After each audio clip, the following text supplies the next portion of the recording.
What can I do when I'm stuck inside you?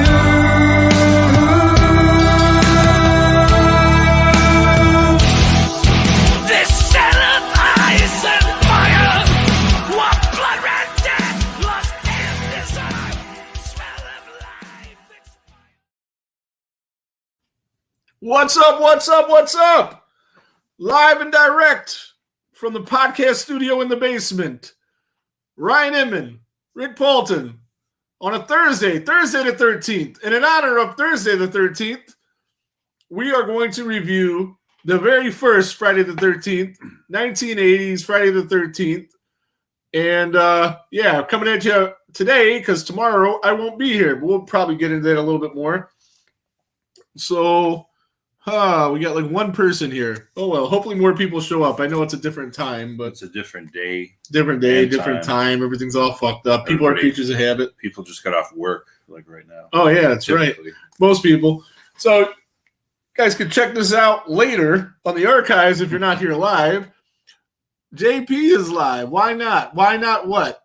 Why not? Am I not going to be here tomorrow? Because I'm coming to see your ass. That's a pretty easy answer. Yeah, we're going to be in Phillies fan.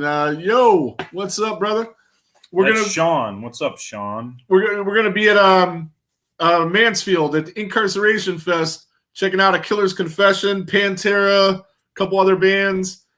It's gonna be pretty sweet. Oh, you'll be there. I'll be there. I won't. He won't. He has to move. Yeah, I got to go to work too. I got to work for a living around here. Yeah. Someone's got to do it. Right on. So, anything new, fun, and exciting with you before we get into this? Well, yeah, I'm moving, but I don't want to talk about that on here because that's not fun or exciting. It's just new. Just new. Well, does it fit the trifecta? Part of it's exciting, part of it's fun, but the whole enchilada of it. He said the thing on the thing. The thing. He said the thing on the thing again. It's whatever. Mm-hmm. Wait till it's over, and then we'll talk about it. Right on. You just got to survive it. This has happened enough. Planning vacations for next year. Oh, I'll definitely be meeting you at least one of them for sure. Seattle is very intriguing, by the way. Mm-hmm. It's my buddy Sean from Philly. Right on. To make it out to maybe next year for WrestleMania. Ooh. It's going to be in Philly. Oh, that is in Philly. I've been trying to get to Philly forever to get a cheesesteak. Oh.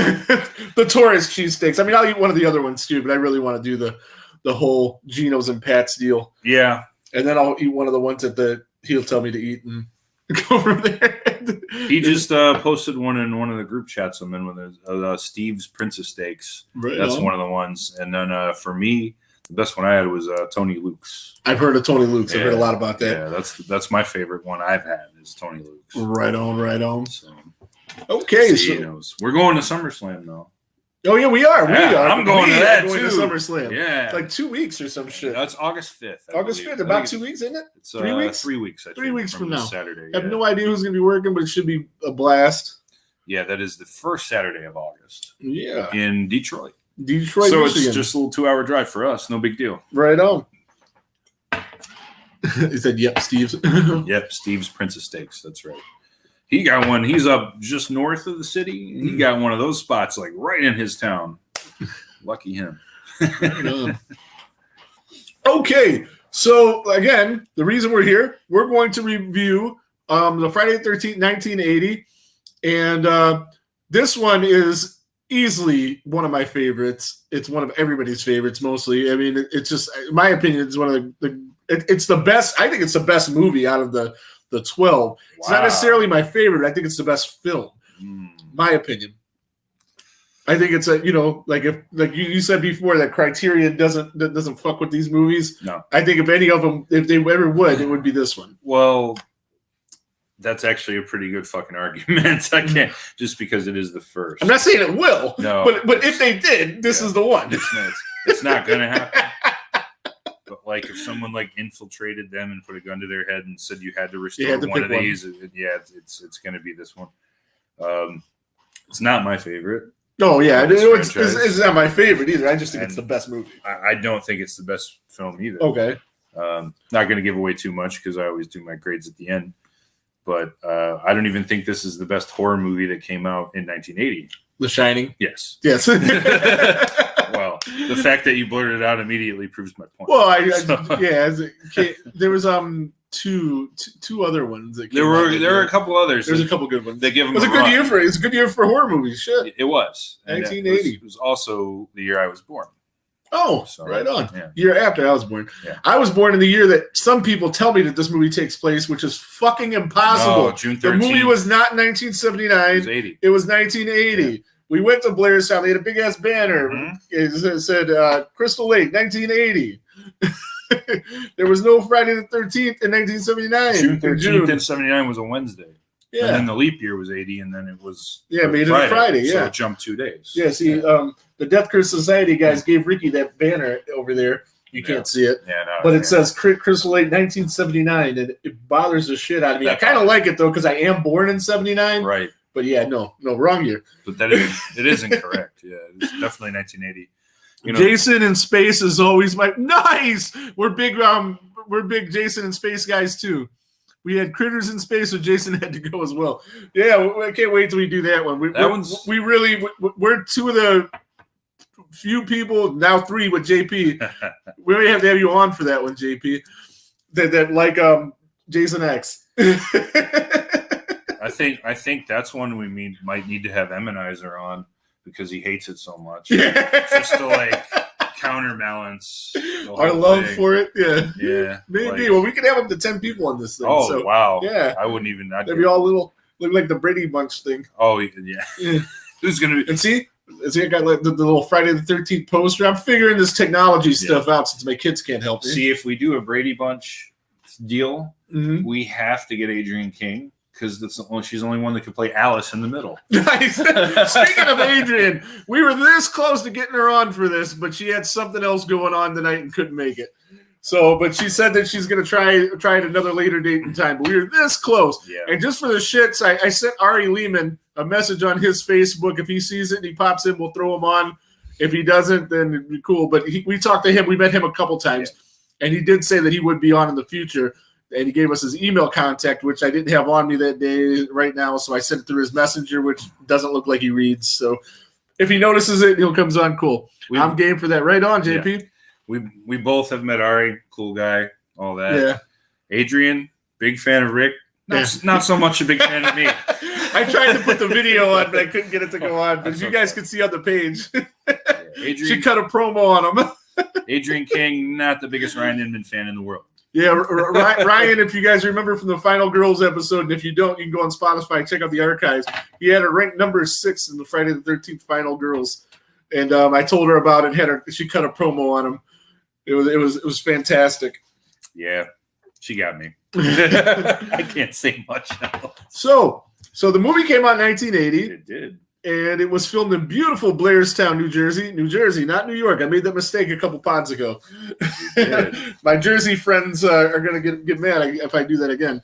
So it was filmed in beautiful Blairstown, New Jersey, which we went. Yeah, and we'll talk more about that as it goes on. Yeah. Because, we'll just run this through like we normally do. At least that's the way I plan to do Yeah, it. that's fine. Friday Yeah, that's cool. For sure. So So we're going to just start at the top then, right? we might as well because that clock is right at 10 minutes, and that's usually about how long our intros are. So this is the review for Friday the 13th, 1980. Directed by Sean S. Cunningham. Written by I knew you were going to Victor go with Miller. go with the written on this one. We usually just do the director, but with the backstory of Victor Miller and Sean Cunningham, you have to include Victor See, here. And I give Victor Miller a lot more credit for the mythology of this franchise than Sean Cunningham. Sean Cunningham came up with the title. Yeah, cash grab. That's it. He Yes. didn't care. He He started. gave him very little direction on how he wanted the script to go, and Victor just went with it. And everyone, and even the director and writer, all fess up to it. They're just basically trying to follow Halloween in its footsteps, and, Right. make Which was money. that was the direction that Sean gave to Victor. But if We're you- ripping off Halloween. Make it happen. But there was another film that came out just before this that, it doesn't tie into it as far as the story goes, but the setting was Meatballs. Oh yeah, which also Sean Cunningham drew inspiration from him and Victor. Him or Victor So- Miller both brought that up. So basically, this film is Halloween meets Meatballs Yeah, with the slasher film added to summer camp. yeah. I thought, yeah, and they did a great job with it. And it works. It works works beautifully. Yeah, it does. And Victor Miller did write 97% or so of this script. Right. There's a young man named Ron Kurz who went on to write all of part 2, Okay. who wrote one scene in this movie. No, I did not know that. Which scene? Did. We'll get there. We'll get there. We'll Okay. get there. It's one scene, making and, me wait. and it's a scene that I'm surprised you don't know this, actually. No. Oh, I'm actually dropping something on him that he doesn't know. It's not common. Usually it's the other way. So, but yeah, we'll get into it. So the film starts, and the opening is very cool. We get a snippet of the classic theme right away from Harry Manfredini. As we, his ringtone's going off. That's wow, on cue. That almost happened. Whoa. That's just his phone going off. But no, we get like a little snippet of that as an unknown figure walks through a cabin. Oh yeah. Okay. Yeah. Ominously. And then we get our first two characters worth noting. Right.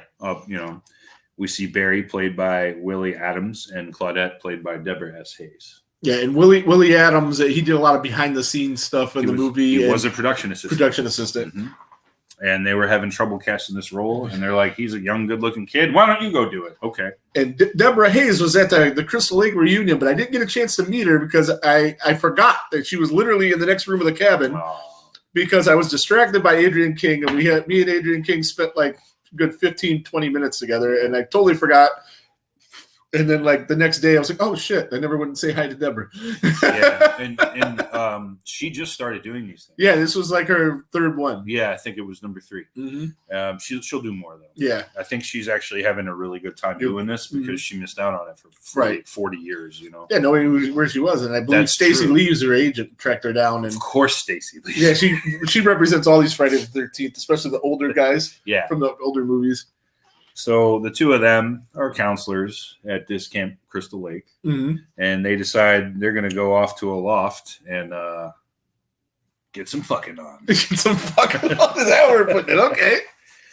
And they are abruptly done in by an unknown killer that they know, but we don't know. Yeah. yet. Yeah, they definitely But you can recognize tell her. by their expression they know this person. Yeah. But we don't know who it is.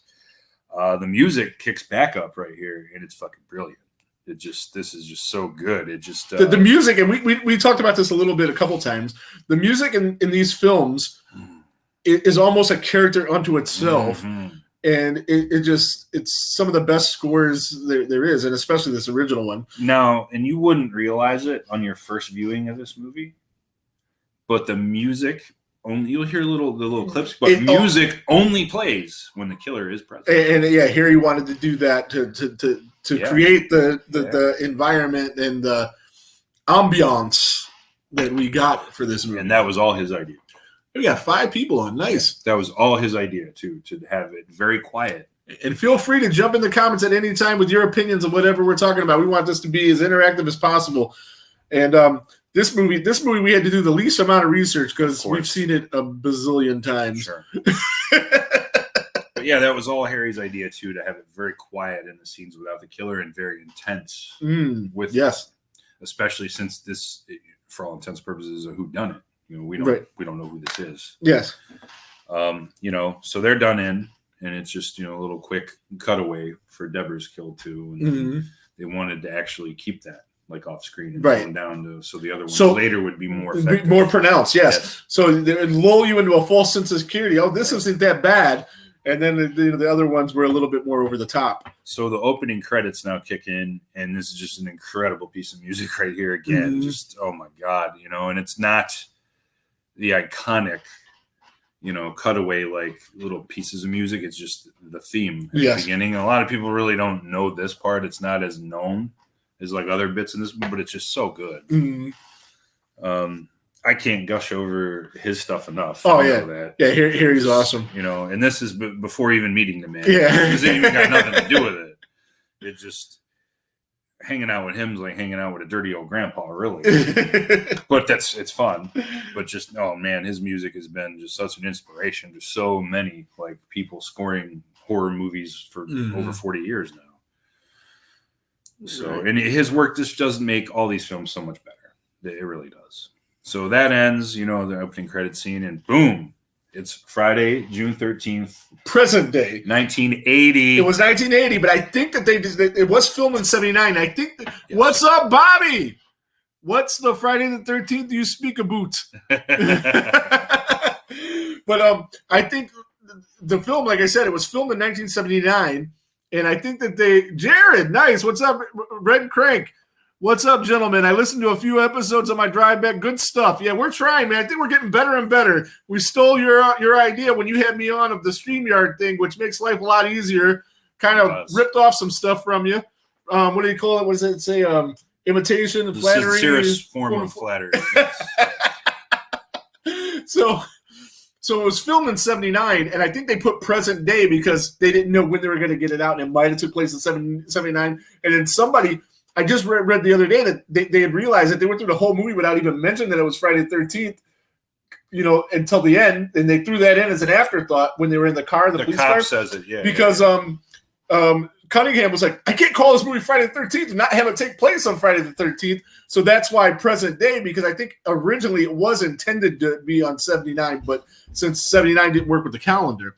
Well, that is a happy accident then, because June 13th was a Friday in 80. So Yeah. that worked out. Yeah, and then I think that's when he said, well, it's got to be 80 then. Yeah. So, But it's definitely 80. It's not 79. So the opening, credits end, and right away we see beautiful Blairstown, New Jersey. Oh, it is gorgeous. It's so beautiful. And we see shots not dissimilar to Mr. Heckman's short film. Yes, because they were filmed in the same place. Literally standing in the same spot for a moment, And it's just so nice to be there too. Like, Mhm. because we've already gone on about this, but yeah, if you ever get the opportunity to go there, go. It's just so lovely. What are you doing? No,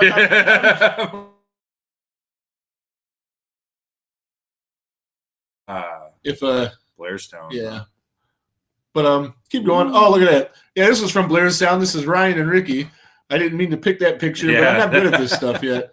I was trying to find the one from the shot that we were talking about, but oh well. I can't find that's it. me It's in with- there somewhere. That's me with young Jason. Yes. So let me take that off of there. What the hell? Yeah, I'm not good at that stuff. We need a producer. I don't need to watch this if I can go downstairs and watch it. I don't know what he means by that, but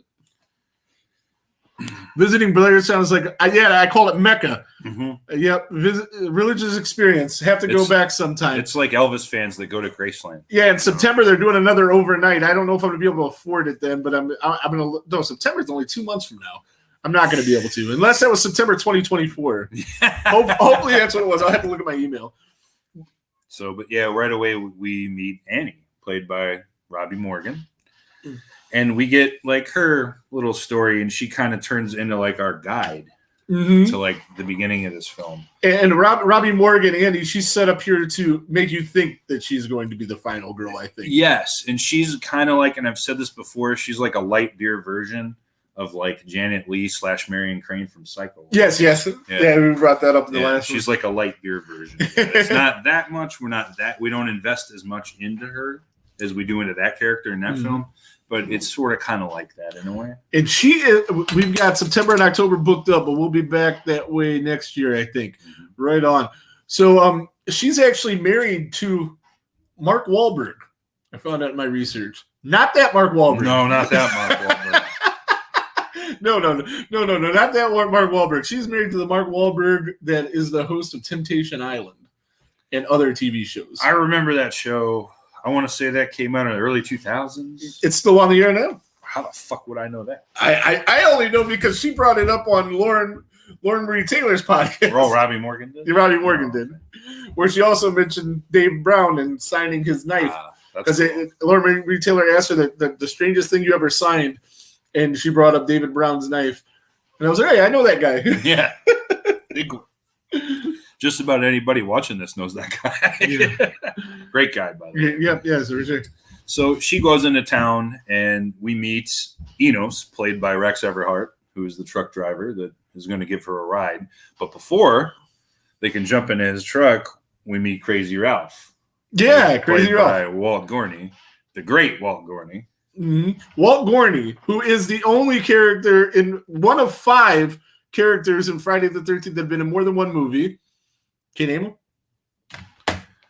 One of 5 Five actors to appear in more than one movie, in more than and one. not archival footage. Either. Okay. Adrian King, Adrian King, Betsy Palmer, Betsy Palmer, Corey Feldman, Corey Feldman, Walt Gorney. Walt Gorney. Oh my God, this is the easiest one. Not archival.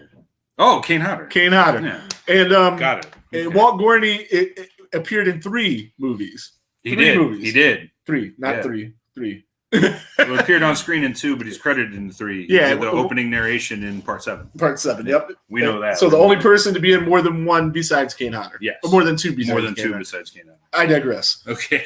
I'm like, wait a minute. You're like, I don't it's have much. easy. I don't have much else to jump in. So we meet Crazy Ralph, and I love both these. Oh, characters. that was in my notes too. Thanks, Crank. Enos grabs a does. handful of Hitchhiker's ass. But, dude, can you blame him? He does. He This comes, is before the Me Too movement, man. He was all about that. it was, but you got to remember though, Robbie Morgan is very small in stature. Yeah. How could she get up there without him? I know. I watched it last night because she was talking. She brought that up on the podcast with Lauren Marie Taylor too, and I was watching it last night or the night before. He almost had to get her in there like that. She's very short. Not Seems at all. that way. So where were you? Where were we at? He knows. So they have their little conversation in the truck on the way to camp, and I like this scene, and I didn't find out until very. You're probably going to recently. bring up what I was about to bring up, so I'll let you go. They're not in the truck together at all. Not at all. No. But I like it, and I think that them not being in the truck gave you that kind of. I don't know how to explain it, but the way that they were looking, they're looking dead into a camera, but it gave you this like weird vibe. I don't know how to explain it, Yeah. but I like that scene. I did. I liked it a lot. Yeah. And I think that really added that helped it somehow. Quit, damn kids. I like Enos because he's an American original. It's an American original. That's I have right. the hat somewhere. Yeah, you do, don't you? Yeah, I picked it up from Robbie Morgan, who is still cute as can be. So he gets her halfway there, drops her off right by Hope Cemetery, which looks exactly the same to this day. That Iron Gate. And Except for it has the Dick grave now. oh, yes. The Dick grave. yeah. Anybody that follows our page knows Yeah, what that is. Dick Ricky grave. lost his mind because the guy's last name was Dick. He said, "There's a Dick grave here, Dad. What's up with that Dick grave?" Yeah, that was a cool photo. So, but yeah, the gates and everything, it's like the exact same gate. It's Mm-hmm. just been there. It's like, wow, you walk there now and it looks like they just shot that like 5 minutes ago. Right. Which is Which most of the town is Yeah, it does. still so close to what it was. sleepy towns like that, like old towns, small towns, are kind of, or have that in common. Yeah. They all kind of feel that way. So, but now we're going to get a little character bomb, which is, I love those Boom. ever so much. And we see 3 characters in a truck driving towards the camp. And they are Ned, played by Mark Nelson, Marcy, played by Janine Taylor, and this guy named Jack, played by What was I that don't know, guy's some name? fucking guy. Some guy. I don't know if he ever made it. Kevin fucking Bacon. Kevin Sausage? Kevin Sausage. Kevin Bacon and eggs. Eggs over Kibasi? easy. Yeah, that guy. Kevin and Taylor Ham. Yeah, that guy. Or are we supposed to call it pork roll? We're supposed to call it pork roll. Yeah. The natives get mad when you call it Taylor Ham. That's right. I've heard that. Yeah. One side of the state likes Taylor Ham. One side likes it's a thing. Janine Taylor. Janine Taylor Ham. Janine Taylor Bacon. That happened later. Well, yeah, we'll get to that. So they roll into camp, and then we meet Steve Christie, played by Peter Brower, and Alice Hardy, played by, of course, Adrian King. in Mhm. short order, we meet these 5 characters. Bam, bam, bam, bam, bam, bam, bam, bam. Mhm. And then 2 more very quickly, too. But Steve wastes no time putting the 3 new counselors to work and wastes even less time being a creep to Alice. And that was like something that wasn't like really locked down. Like, did he have a previous relationship with Alice? Is See- Alice trying to get with Bing Crosby's kid? I mean, we haven't gotten him yet, right? No. They don't really explain it. It's kind of vague. So, is he just a creep, or is he a guy that See- had a relationship with her like a week ago? See, that's I- what it's. I don't see, know. That's what it sounds like to me. The tension between them is very odd to me. What actor should be referred to as Canadian Kevin Bacon? Oh, there you go. I don't know. No, the tension to them is like very odd, and I think the angle of like this sort of romance, but maybe not, between the 2 of them, it doesn't add anything to the story for me. Oh at no, all. no. At all. It It just makes them less of a creep if they've actually been together. That's all. May or more maybe Okay. if she's moving on, and and we never really get to the bottom of this business in California that Alice may or may not have to attend to. Yeah. Is that just a throw-in line? Was that something they were going to do something with and never did? I've read a lot of speculation on what that could or could not have been, including some pretty deep stuff. But I digress. It just that whole little exchange is just odd. Not really a fan. Right on, right on. This little pocket of the movie at all. Then we meet Bill, played by Harry Crosby, the son of Bing Crosby, and then Brenda, played by Laurie Bartram, is right there too in the little group. Mhm. This rounds out our cast of counselors. Right. There are just basically the 6 of them, and then Steve. Because Yes. So Ned shows that he's the jackass of the group right away. He wastes no time with the arrow scene, and Tom Savini actually is the one that shot the arrow. yeah, that almost Because apparently, Mrs. Bartram out. in between being an expert, makeup man, he actually is pretty proficient with a bow and arrow. Apparently, Yeah, I think so too, Crank. I think that there was some flirtation in the past with Alice, never gave it up, and started to back away, which Steve kept wanting to pursue. So yeah, you're saying he's saying the same like you do. Speaking of Ned, though, I got this from Camp Crystal Lake, and this in here is a piece of the rusty pipe that Ned is walking on in the movie, or so they tell me. or so they The pipe is still there, part of the pipe, so I tend to believe him. So after that little shot, we go back to Annie, and she gets picked up again, this time by an unknown person in a Jeep. Right. The music kicks back in, so you know what's going to happen. And this is after we see Mr. Christie pull off in his Jeep, right? That's right. Yeah, he takes and they're off. both the same Jeep, but they take the top off to make it look like 2 Jeeps because Right. they were poor. Right. Yeah, he took off to go eat lunch, and we'll get back to that. Yeah. So Annie gets picked up. The music kicks right in, so we know it is going to be good for her. She has to bail out of the car, like straight away. Robbie Morgan did the stunt herself. That I didn't know. Yep. That's impressive. Yep, because that's always been rumored. And to get to the bottom of that rumor, Lauren Marie Taylor, who had her on recently. All right, you got me with one now because I didn't know that. Yeah, I didn't either until then.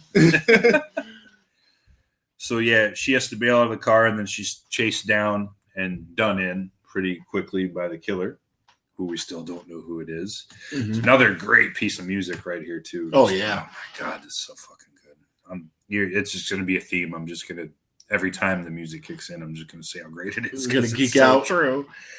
The kill itself is pretty basic, but the makeup effect of the aftermath was very well done for something so Tom similar. Savini, Right? did we mention Tom? Yeah, we have Okay. mentioned Tom Savini a couple times. All right. But just the slow, like The Godfather of gore. It just looks so good, for what it is. So then, after she's done in, we go back to the camp, and Marcy does her little Mae West impression Yes. before the other one. Rock and roll. That's right. I love Marcy, man. I think she's one of the cutest girls in the whole franchise. Between her, Robbie Morgan, and Lauren Marie Taylor, those are just the 3 cutest. They're all like 5 foot tall. They're all brunettes. Give me Lauren Marie Taylor over those. Oh yeah, maybe. Um, The next slit is still such a simple but great effect. Yep, mhm. definitely. So after that, Brenda thinks she sees someone off in the distance, and all of a sudden, just boom, it's Ned's still just a dickhead. And he feigns the whole fake drowning So you can make thing to make out with the girl, which even by 1980 was such a played out trope.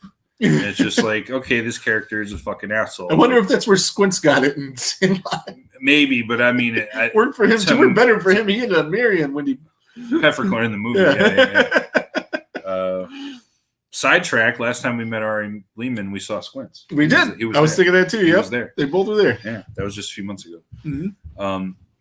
So yeah, I don't know. By 1980, even by then, that little trope was played out. The fake drowning CPR French kiss thing. Just, I don't know.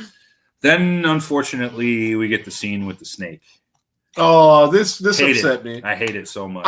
It upsets me more because, like, in my research, my little research that I did for this, Yeah. I always thought it was a snake that happened to, So which did either I. way is not good. Right, But a snake that's that a happened lot more upon, palatable. right, happened upon the set and got cut up, and it ended up being some guy's pet that they let use Yeah. for the scene. And they didn't tell me they were going to. They didn't tell him it was going to kill it. Yeah. Oh my God, that's horrible. Yeah, that is I terrible. felt so bad. Hate it. I'm upset that I know this. Yeah, I actually it's didn't same. know. I found this out last year. Okay, yeah, I found out last night, Oh, okay. so Yeah. it's fresh. I wish I didn't know. I knew about that I this. knew that the snake was real. I know it really died. And I knew it was an improv scene. It wasn't even planned to be in the movie. Right. So I always thought that the snake just happened and freaked everybody out. That's what I thought. and too. they was like, well, we got to take care of the snake Yeah. because and cameras are already here. Yeah. Let's just do it. and that that's made fine. sense and was okay. Yeah. And then when I found out that the guy was literally inconsolable, crying. Right. Yeah, that's what I heard. Yeah. Yeah. So I that don't know how really- you have that much love for a snake, but whatever. Teach his own. So that just kind of upsets me and puts a damper on the whole thing. Right. So it's whatever. Next up, we meet Officer Dorf, Officer Dorf. played by Ron Mr. Milkey. Ron Milkey. He is a great guy. Met him a few times. He wants to know where the weed is and also where Crazy Ralph is. And this is the scene that Ron Kurz wrote. Okay. The scene with Dorf. Nice. Which actually makes sense because it doesn't really flow with the rest of the It doesn't. movie. It is a lot more comedic. Now, Officer Dorf scene, of course, not in the original script. It was a rewrite done by Kurz, and Victor Miller hates it. And not just because he didn't write it, it's because he wants this camp to feel like it's so isolated from the rest of the world, but a cop just waltzes in, on his motorcycle. Like, it feels like he wants them to feel like they're helpless in the middle of Right. the woods. And But that then, makes like, sense. the police can just show up willy-nilly. It kind of puts a damper on that, and I agree with him. Right. Now, we get some funny lines, from this scene, and it's very memorable, but it doesn't do anything for the story either. No. It really doesn't. And Kevin sit- Bacon made up a lot of his lines in this scene. So sit on it, Tonto. Yeah, that's what he wrote on my phone. He did, because, you couldn't. That was my idea. I was there, yeah. Because he's like, what do you want me to write? You're like, I don't know. I'm like, sit on it, Tonto. He goes, yeah. Yeah, that's a good one. So I don't know if you guys can hear that banging, but we are in the basement. My kids are assholes. Yeah. A few of them that are here. Yeah, they take after Ned from this movie, Yeah. apparently. Asshole Ned. So after all, Crazy Ralph is hiding in the pantry. Mhm. He comes out, does his little spiel. Now, I have to ask this. I always wondered this, man, and it's kind of really been on my mind. Crazy Ralph goes on and on and on. This place is cursed, and it's dangerous, and it's scary. Don't go there. Why the fuck does he go there? Because he was sent by God. Didn't you hear the man? Okay. I'm sent by God. I'm sitting here to warn you. I told you. I told the others. I'm just tell you. Hi, Ricky. Oh, because he heard me call him an asshole. All He right. did. Yeah. Okay. So you guys are watching, and you're being assholes. Stop banging. So after this whole little deal with Crazy Ralph showing up at the camp, Ned's all off on his own, and he sees and hears someone going into a cabin, and he goes to investigate. Thank fuck. You got the Friday the 13th cat Oh, jump I scare do. behind you. Oh, right there. Jump scare. Now, I really like this next scene between Jack and Marcy outside. Oh yeah, this is We're where she's talking about storms nightmares and her and yeah. dreams. Mhm. Yes, I really like this, man. And I'm going to go out on a limb here. Mhm. Okay. I'm going to go out on a real limb here. I think this guy that plays Jack, he just might make it in this show business. man. he might be okay. He might do well. Oh, I'm getting called by 1-800 number. Yeah. 1-800. Are you gonna do the Jim Cornette? Fuck off! I'm on the air. Nice. All right, here we go. Oh, Thanks, Jesus. Mr. Cornette. Now I lost my notes. He lost his notes. But Whoa! Look at that. this guy's Spider-Man climbing the Holy walls. shit. Oh, dude, I never seen him do that. I wish we had that on my video. God. Oh, now he's back. This cat just got into something. Oh Christ! Okay, Phone- so phone's ringing, we're on cat's going crazy. the scene of them speaking about her dream. The thunderstorm is going to tear through that place like something, Mm-hmm. and then the thunderstorm's coming. Yeah, I do like which that. every Friday the 13th, Jack the Weatherman, exactly, Brian. See, I got to remember, I can do this and like put the comments for other people to That's see. right. You can do But that. see, I keep forgetting because I'm new to this. I look like a handsome diner guy to me. Yeah, definitely was a handsome diner guy. So after that little spiel, they go off to Jack's cabin for some fucking. Some more people going off for some fucking. Yeah. In this scene, Jack Kevin Bacon smoked a joint with Janine to get her to calm down and be all, because it was one of the first scenes she did, and like the nude scene, and The only she is the first set of titties you see in a Friday the 13th film. That is true. I would have her sign that if I ever meet her. You think she'll do that? If you pay her, she'll probably sign anything. She knows it. So anyway, meanwhile, the other three counselors are hanging out in a different cabin. Bill's playing the guitar, and it's really him actually playing that, Bing Crosby's kid. Of course, he can play guitar. And then Brenda, good on her, decides to play some strip Monopoly. And Alice hates Monopoly because of fucking course she does. Fucking Alice. This guy.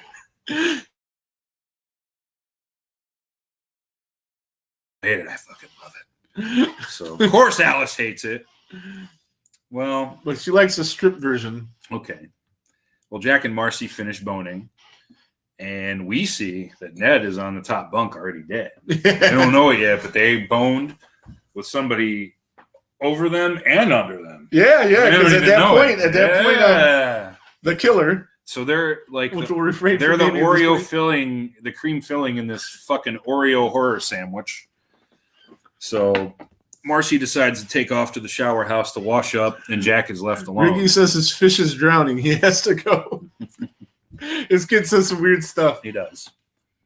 So yeah, she takes off to the shower house. That leaves Jack all alone. And we get easily, in my opinion, the best kill of this movie. Right No, here. I don't. Really? Are we talking about Marcy? No, Jack. Oh, okay, Jack. Yeah, He's for first. sure. He's Oh, first. okay. Yeah, no, yeah, easily the best. Easily kill. My the best bad. kill of this film. My bad. They're both good though. Yeah, and I think it's one of the better ones in the franchise here with the arrow through the throat deal. Yeah, and Very well done by Tasso and Tazo Stavrakis. I'm not going to attempt to say that guy's name. It's Greek. And Tom Savini. Yeah, Yeah. Tom Savini. They had this rig where it was supposed to shoot the blood out, but then it failed, so they So had to Tazo blew it through like he's siphoning gas, but reverse. yeah, to get the effect to work. Yeah, yeah. But And that's it where did. the bubbles came out too. Yeah. But then it added to it, and they liked it and And kept it that way. and it probably looked a lot better than what they originally Probably did. So after that, But that's why. But that's why the effects on these old movies were so much better. There was so much more feeling into them. The hands-on, creating something with my hands, not typing some shit into a computer and making it happen, Right. and like improvising. Like we wanted to do it this way, but then we tried to do it this way, but then it turned into this other great thing, and then we worked with that. Anyway, go ahead. well, then Marcy does her Katharine Hepburn impression. It was Katharine It was Hepburn. Katharine We from- recently had a discussion from about The this. Rainmaker. Yes. Yeah. While overhearing something or someone down the stall. Mm-hmm. So she then walks into her doom as she gets an axe to her dome piece. It's just, and we don't see it penetrate like her head, but we see the aftermath too, and it does look pretty good. They did do one where it swung into her head because they had a fake head made, Mm. and it obliterated the head. Oh, And it I don't know. destroyed it. Yeah, Yeah. and I don't know if that's on film anywhere. If it was, we would have it on the high dollar box set. I would imagine so. but we don't, so it probably doesn't exist. And it's pretty cool to this day if you go tour the camp like we did. Mhm. You go into that thing, that original light fixture that is on Yeah. film is there, and they let you like push it. And I actually did that. Yeah. And Ricky's in my little video of it. Yep. where he's like there in his little deal. And they have the axe there too. It's not the original axe. It's not the real axe, but it's there. Yeah. But and you can pose with it there. Yes. It's such a great I experience. just took a shot of myself pushing the light, and then the whole it was pretty cool. So then we go back to our 3 remaining counselors. dropping and- like flies. Yeah, and Brenda decides to retire for the night back to her cabin because Mhm. oh no, I left my windows open and it's raining. Okay, so yeah, let's just all split up now. Well, she splits up. We then flash to the famous Blairstown Diner. Very cool place. where this guy's supposed to be back after lunch. I don't know if he said he was going to get lunch or he's Yeah. coming back after lunch, but it's Yeah. clearly night now. Yeah, and I was just In, gonna- in July, right? Steve- In June. Steve is finishing up the So it's world's 8 or 9 o'clock. He's finishing up the world's longest lunch. And has a bit of an exchange with Sandy, played by Sally Ann Golden. Had to put her in there Yeah. because she was terrific. I She thought, was. in her She was little good. Now, as creepy as I thought Steve was with Alice, I thought he was really wholesome Yeah. with Sally.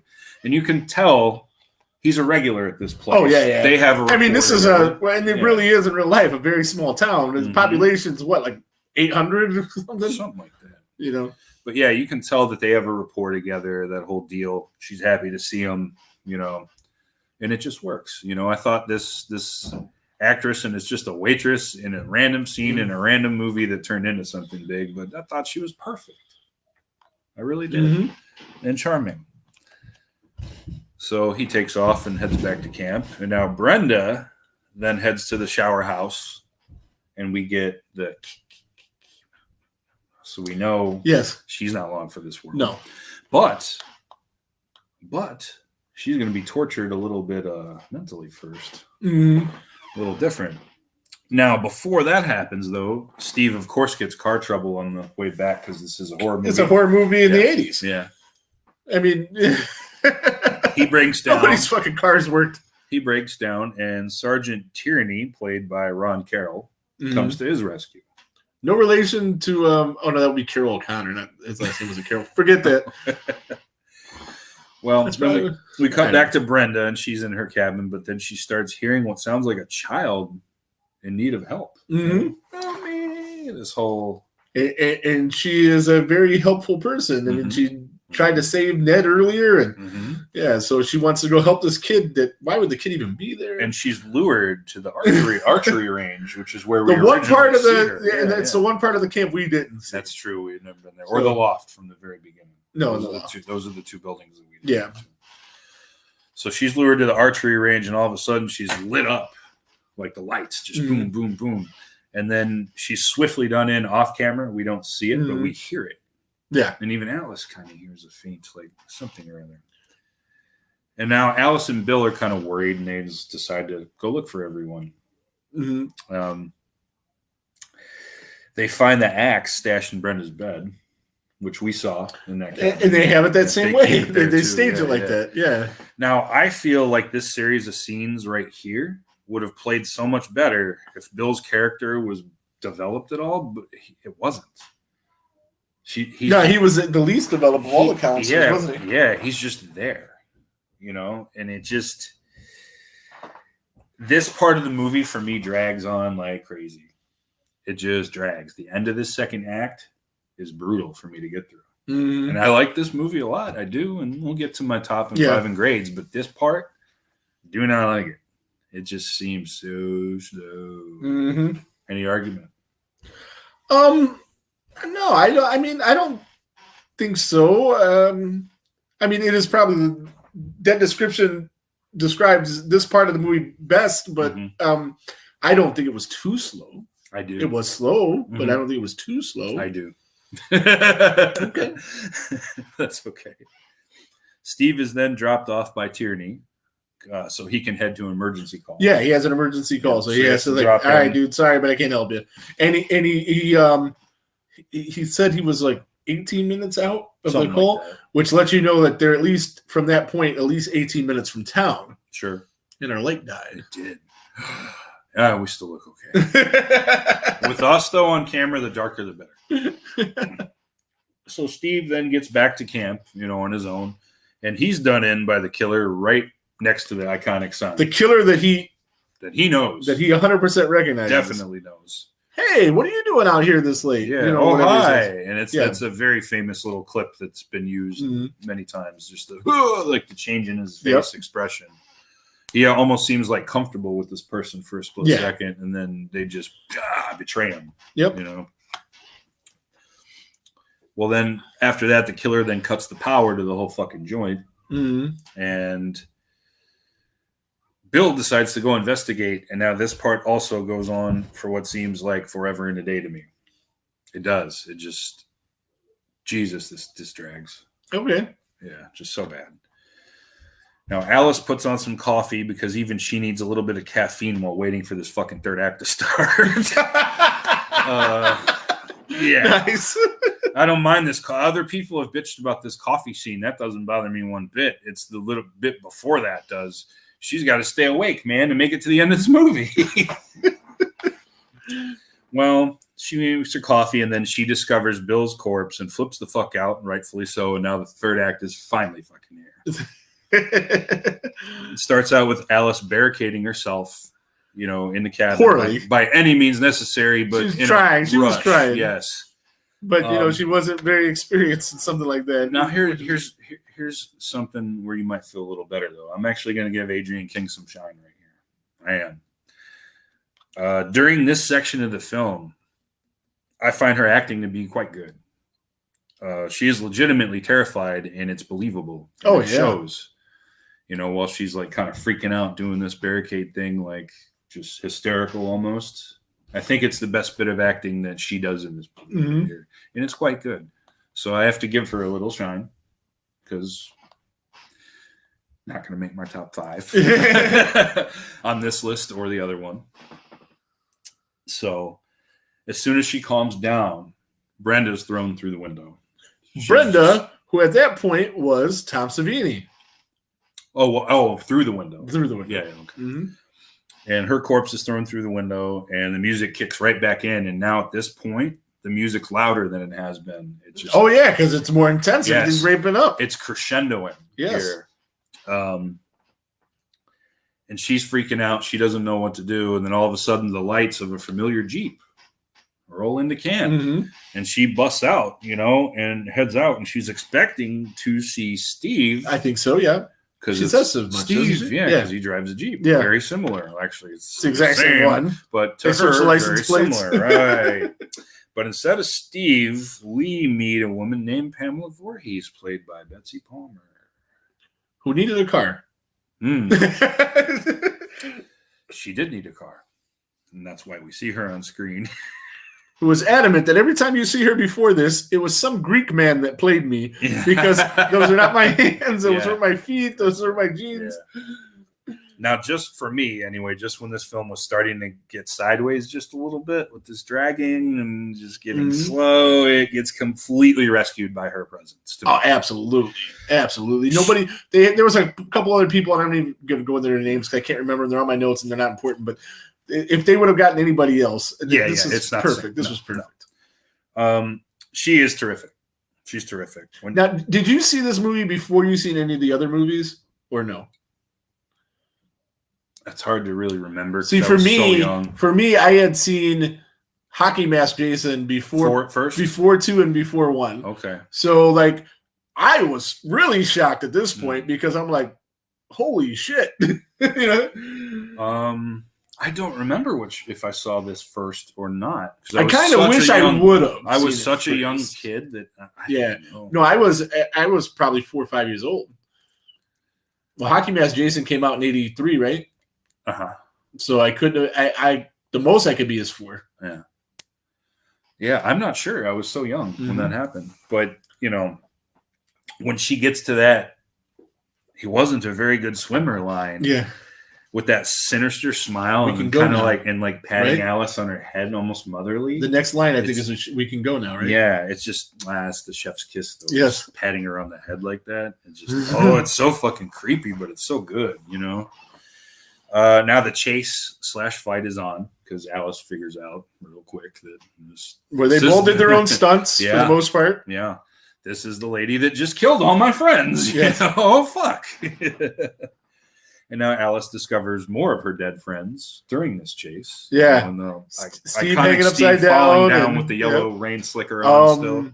Annie in the riding shotgun for God knows how long in Yeah, the Jeep. yeah. Now, I'm not the biggest fan of long chase scenes just for the sake of having long chase scenes at the end of slasher films, but I like this one. This one was good. I do like this one. Now, the close-up shots, too, of Betsy doing like the killer mommy, killer, so fucking good. Yeah. So good. She was born to play that role. She was. As much as You she know. didn't want to, thought the movie was shit. And that's the crazy thing, too. She didn't want to do this, thought it would just be a flash in the pan thing. And now it's absolutely the first thing anyone thinks of when they hear her name. Right.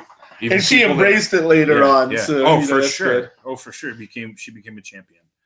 Because we know even a frying pan can't stop Pamela Voorhees. No. Not for long. It can No, only not for subdue long. her temporarily.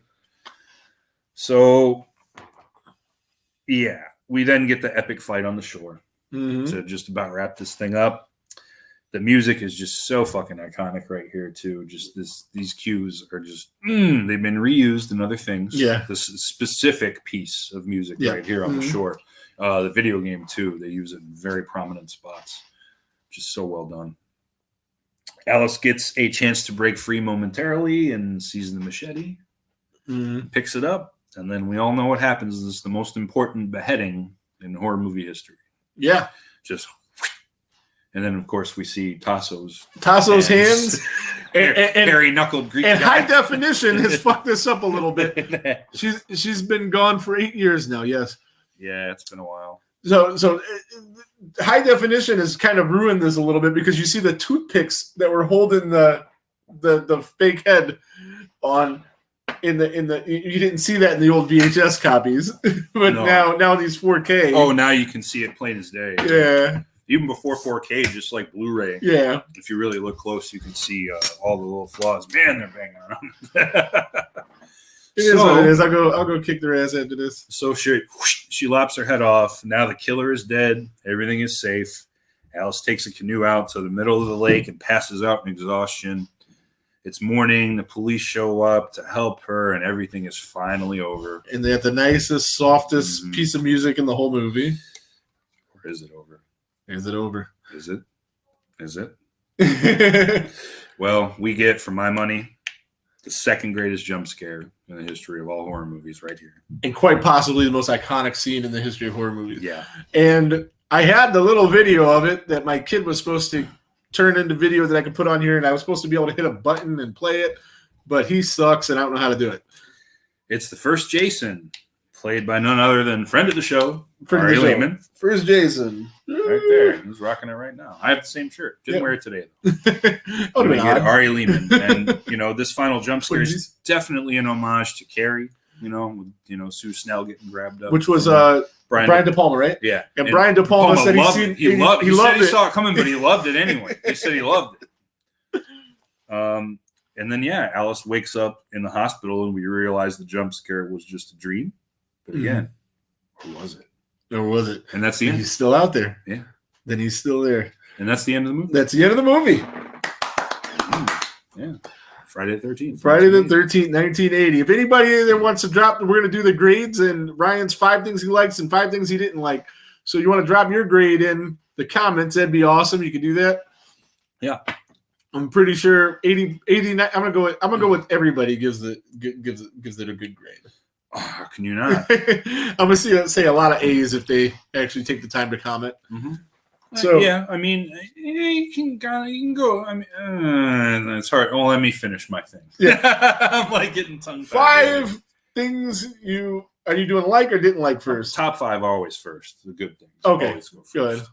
good. The top 5 things I liked about Friday the 13th. Michaela liked it. 1980. Number 5 is the setting of the camp itself. Love Yes, definitely. It's isolated. It's beautiful. And it's just a great setting for something like this. Number 4. My number 4 favorite thing I liked about this film are the Blairstown scenes and Annie's arc at the beginning. Oh, yeah. I really like that. It's a very good setup to the eventual camp scene that we get. My number 3 favorite thing about this film is Betsy Palmer as Pamela Voorhees. She's just terrific. We gushed over that already. But yeah, that's number 3. My number 2 favorite thing about this film is the final jump scare. We talked about that as well. And my number 1 favorite thing about this movie, I already know. it's Harry Manfredini's fucking Absolutely. music. It's number 1. I knew that. I knew that's where he would go. Yeah. A It plus is. plus plus from Ricky. Yes, Mhm. absolutely. Okay. So those are my top 5 things. All right. My bottom 5 things I didn't like. I know the number one of this is, but go ahead. Yeah, we'll get there. Number 5 is that Bill's character never fully got developed. They never even began to develop him compared to the other Yes, characters. it is. He's just there, you know. And it's unfortunate because I think they could have done something with that character, especially being, you know, Bing Crosby's son. Could have been used in marketing, like they were talking about. Mhm. My number 4 least favorite thing about this film is Steve and Alice's chemistry together in that scene. It was very off-putting to me. Right. I didn't like it, and it didn't add anything to the story one way or the other. My number 3 least favorite thing about this film is the pacing of the film in certain spots. It just feels very I thought this would be padded. your number And one. this is 3. Okay. Um, Now I'm curious. the end of the second act just feels like a lot of filler. Yeah, but that's okay because the first act and the first half of the second act and the entire third act are good. But just the back like 40% of the second act just drags to me. Mhm. My number 2 least favorite thing about this movie is the scene with the snake. Because Oh, we know yeah, about yeah, the yeah, history. And my number 1 least favorite That's my thing. number one. That's your number 1? Yeah, That's my for number sure. 2. My number 1 least favorite thing about this movie, man, and I don't really talk about it much, but I really never cared for it. I don't like the character of Ned one bit. Ned? I don't like Ned. I like that. I don't. Okay. And it's crazy because we do have the goofball character, Stu Charno, in 2. He's so and I much love better. that. He's so much better. That's I why. love Stu Charno in Yeah, part Stu 2. Charno's Love amazing. him. This guy, though, don't like him at all. Don't like. I know you can only do what's on the pages, you know, and just didn't like it. Don't like. Yeah. Don't like that. Maybe at all. Stu Charno was so much better because he improvised and ad-libbed a lot of his stuff and like really was into it more. So we'll get into that on part 2. So, any top or bottom 5 or anything Well, you want to mention? the snake thing Yeah. was a thing. When I heard the original story, the way I heard it, I didn't hate it. I kind of liked it. It kind of made sense. But when I hear it was some guy's pet and then the guy was traumatized, Yeah, as anybody that's lost a pet, I mean, even though it's a snake and that's weird, but you know, like I can relate to that. That's horrible that they would do that to that man. that is terrible.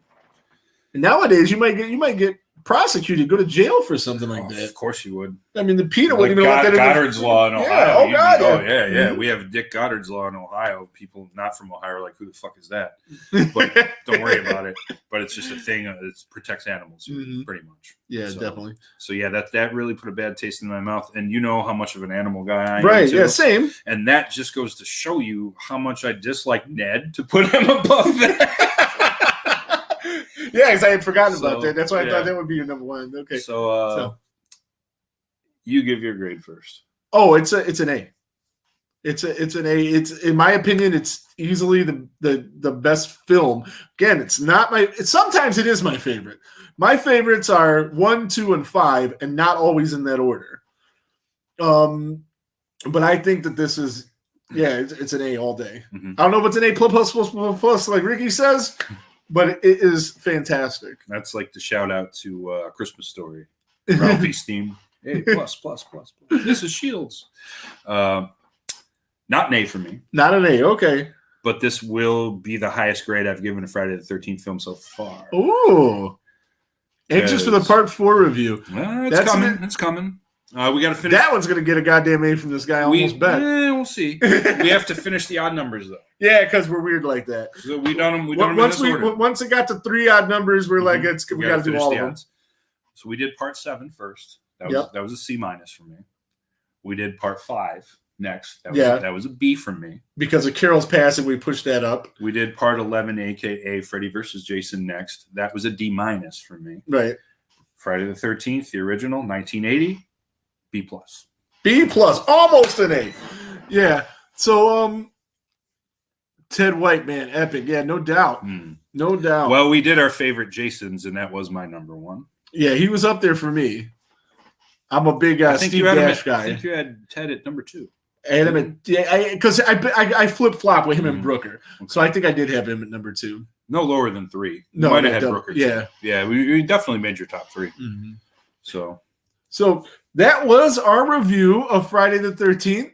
We are going to get out of here because I got a bazillion things to do. I still got to clean my car, get ready to take the trek down to Mansfield, Ohio, to the Ohio State Reformatory to see my good friend, if he's still in here, JP Cross, and Killer's Confession, and fucking Pantera.